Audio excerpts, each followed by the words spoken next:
Strada degli Scrittori entra nel vivo con altre iniziative, ma facciamo un bilancio di due eventi, uno che si è svolto a Favara e uno a Porto Empedocle. Sì, due weekend, lunghi weekend interessanti, con una buona partecipazione da parte delle città, ma soprattutto anche di alcuni turisti che si sono trovati a partecipare a questi eventi, nei caffè letterari, negli eventi dei concerti che sono realizzati.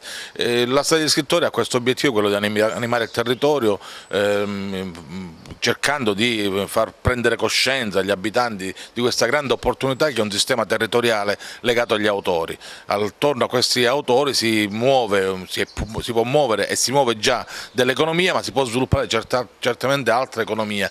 L'idea nostra è quella che attraverso il festival i giovani del territorio possano comprendere quale potenziale c'è e inventarsi, crearsi una nuova opportunità attorno a questo fenomeno. Ci sono anche nuove iniziative in cantiere.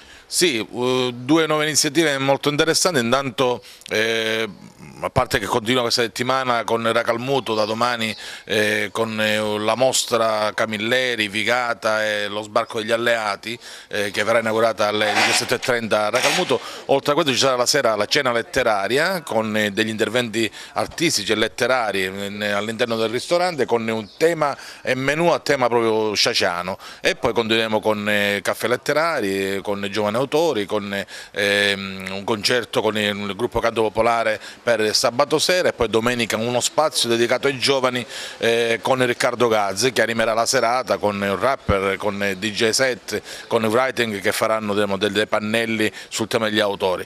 Una cosa interessante che mi piace lanciare e lasciare agli autori è questo: intanto la possibilità di approfondire quelle sono le loro conoscenze con il master di scrittura, il primo master di scrittura, che tra l'altro è coordinato da Massimo Brai, ex Ministro della Cultura, oggi Direttore Generale della Treccani, Presidente del Salone del Libro di Torino.